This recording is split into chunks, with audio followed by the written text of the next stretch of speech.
How to use AirDrop, send photos, files and contacts on iPhone 17 Air Pro. So let's start the video. First of all, go to app library.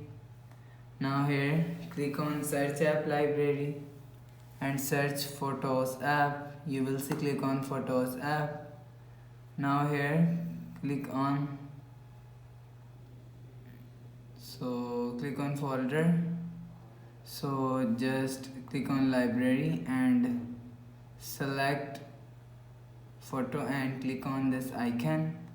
You will see click on AirDrop. So if you want to send AirDrop, so you will see showing you AirDrop device. So after the process, go back to home screen, refresh phone. So that's how you can use AirDrop, send photos and videos, files, contacts on iPhone 17 Air Pro.